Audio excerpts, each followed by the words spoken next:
Back to the old school vlogging on the go kind of thing.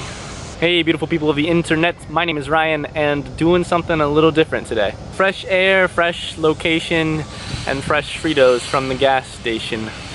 Poetry. Oh, and a wedding.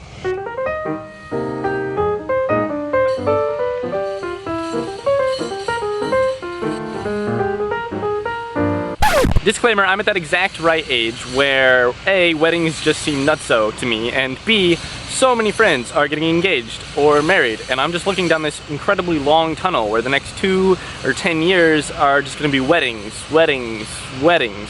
Like, let's be clear, I'm incredibly excited to be back at the bash and to be able to celebrate with the friends whose wedding I'm gonna be going to in like an hour. But also, completely objectively speaking, weddings give me the heebie-jeebies. They're reminders of our own relationship status, they're reminders of relationships that didn't work out, and they're reminders of how incredibly uncertain all of our futures are. And they make you so dang lonely at times. And if you let them be, they're also reminders that every relationship that we build will come to an end.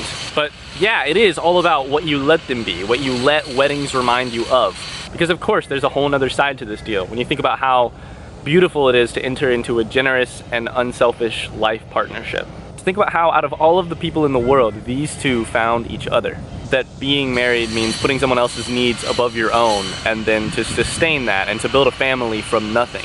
But then in the end, of course, it's still scary because you're still at the mercy of another person, and not just any other person, but a person who you love and who therefore can destroy you. And they have to make this choice every day to love you or destroy you. And am I the only one who feels terrified by this? Because then that would make me some kind of sociopath. And I really don't want to be a sociopath. I want to find love in the world. But there's also something incredibly beautiful and just wow about that. About like putting yourself out there and taking that leap and putting yourself in someone else's hands and then saying, love me or destroy me, it's your choice.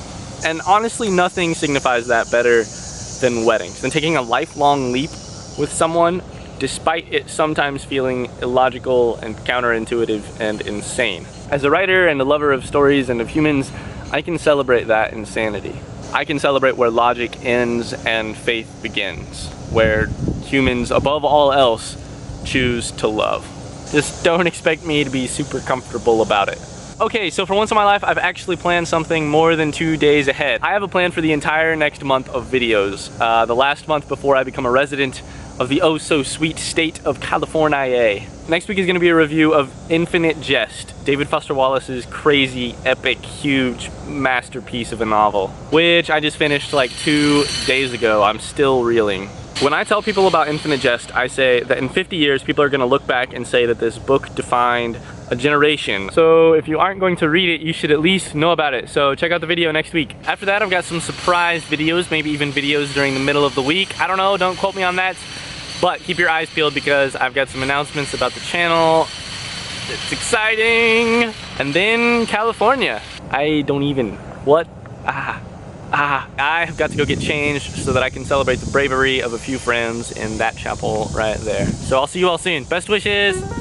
Hey beautiful people of the World Wide Web, my name is Ryan, and if you haven't heard about the new drama surrounding Harper Lee's new book, we haven't been able to say those 4 words in nearly 50 years, then you've probably built your existence underneath a rock the size of the moon, approximately. Between the bugs and the construction happening over there, I'm sure this is going to be a quality video.